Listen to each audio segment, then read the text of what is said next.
මේ දිට්වා කියන සුලිකොනාටුව යෙමනය විසින් නම් ලබා දුන්න ලංකාවට බලපෑත්වෙන අති ප්‍රබල සුලිකොනාටුවක්. එතකොට මේකේ ආරම්භක අවස්ථාව ශ්‍රී ලංකාවේ දකුණු දිග මුහුදුබඩ ප්‍රදේශය ආශ්‍රිතව අපිට අඳුරගන්න පුළුවන් වුණා.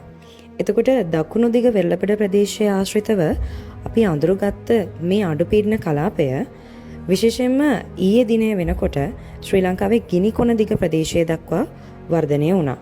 එතකොට මේ ගිනිකොන දිග ප්‍රදේශය දක්වා වර්ධනය වෙච්ච මේ අඩුපීඩන තත්ත්වය ක්‍රමක්‍රමයෙන් වර්ධනය වෙලා පීඩන අවපාතයක් බවට මේක පරිවර්තනය වුණා. ඊයේ දිනේ රාත්‍රිය වන විට මේක සුලි සුළඟක් දක්වාම වර්ධනය වුණා. මේ මොහොතේදී මේ සුලි සුළඟ ශ්‍රී ලංකාව තුළට ඇතුල් වීමක් අපිට අඳුර ගන්න පුළුවන්. ශ්‍රී ලංකාවේ නැගෙනහිර ප්‍රදේශයෙන් ශ්‍රී ලංකාව තුළට ඇතුල් වෙච්ච මේ සුලිකුණාටුව මේ මොහොතේදී ශ්‍රී ලංකාවේ මධ්‍යම කඳුකරය ආශ්‍රිතව මෙහි අඩු පීඩන කේන්ද්‍රය ස්ථානගත වීමක් අපිට අඳුර ගන්න පුළුවන්. මධ්‍යම කඳුකරය ආශ්‍රිතව මේ අඩු පීඩන කේන්ද්‍රය ස්ථානගත වීමත් එක්කම ශ්‍රී ලංකාව අවට මුහුදුබඩ ප්‍රදේශවලින් විශේෂයෙන්ම මේ අඩු පීඩන කේන්ද්‍රයේ දෙසට වේගෙන් සුළං හමායමක් සිදු වුණා. විශේෂයෙන්ම පැයට කිලෝමීටර් 80ක් 100ක් තරම් ප්‍රබල සුළං තත්ත්ව පවා මේකෙදි වර්ධනය වෙන්න පුළුවන් කියන එක තමයි අපේ කාලගුණ පුරෝකථන අතරේ තිබුණේ. මේ වෙනකොටත් බොහොමයක් ප්‍රදේශවල බොහොම වේගවත් සුළං අපට වාර්තා වෙනවා. විශේෂයෙන්ම ධාරානිපාත මිලිමීටර් 200 ඉක්ම වූ වැසි ප්‍රදේශ රැසක මේ මොහොතේ ක්‍රියාත්මක වෙනවා.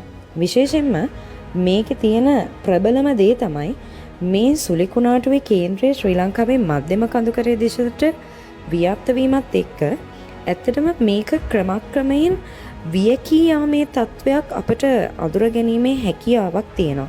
ඒ කියන්නේ ඇත්තටම අර තිබිච්ච ප්‍රබල සුලිකුණාටුව ක්‍රමක්‍රමයෙන් එහි අවසාන තත්වයේ දක්වා වර්ධනය වීමක් අපට අඳුර ගන්න පුළුවන්. විශේෂයෙන්ම මේ මධ්‍යම කඳුකරය මේ මොහොතේ අපට ආශිර්වාදයක් විදිහට ක්‍රියාත්මක වුණා කියලත් ඇත්තටම අපිට අඳුර ගැනීමේ හැකියාවක් තියෙනවා. විශේෂයෙන්ම මේ සුලිකුණාටුව බොහෝ විට ශ්‍රී ලංකාවේ වයඹදිග කලාපයට මූලික වෙන්නට ශ්‍රී ලංකාවෙන් පිට වේවි කියලා අපිට ඉදිරි දිනවල ඇත්තටම පුරෝකථනය කරන්න පුළුවන්. ඒකත් එක්ක මේක 100%ක්ම අවදානම පහවයයි කියන්නත් අමාරුයි. නමුත් මේකේ අඩුපීඩන කලාපයේ නැවතත් ශ්‍රී ලංකාවේ බස්නාහිර එහෙම නැත්නම් ශ්‍රී ලංකාවේ වයඹදිග පළාත්වලට බලපෑම් වෙන විදිහට බටහිර ප්‍රදේශයේ ආශ්‍රයෙන් නැවතත් වර්ධනය වීමේ අවදානමක් නැතුව නොවේ. නමුත් තිබූ ප්‍රබලත්වයේ යම්කිසි අඩුවීමක් ඉදිරි පැය කිහිපය තුළ අපිට ඇත්තටම අඳුර ගැනීමේ හැකියාවක් මේ වෙද්දි මේ මොහොත වෙන විට අපිට අඳුර ගන්න පුළුවන්.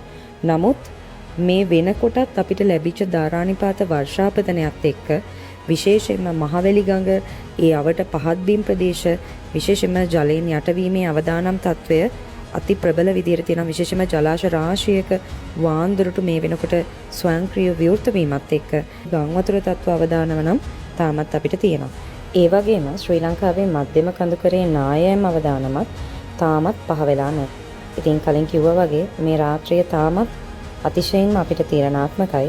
ඒ නිසා තවදුරටත් අපි ආරක්ෂිත පියවර අනුගමනය කරන එක මේ මොහොතේදී ඊටාම වැදගත්. මොකද වැස්ස වතුර ටික ඒ ටික පිටව යන තෙක් ඒ ආශ්‍රිත උපද්‍රවකාරී තත්ත්වවලට විශේෂයෙන්ම අපිට මුහුණ දෙන්න සිද්ධ වෙන විත්තියක් තමයි මේ මොහොතේදී බලා ගන්න වෙන්නේ. අපි ප්‍රාර්ථනා කරමු නැවතත් මේ සුලිකුණාටුව වර්ධනය වීමක් දිවයිනෙන් පිට වූාට පසුව සිද්ධ වෙන්නේ නැතුව මේක මෙහෙම්මම අහවර වෙන්න කියලා.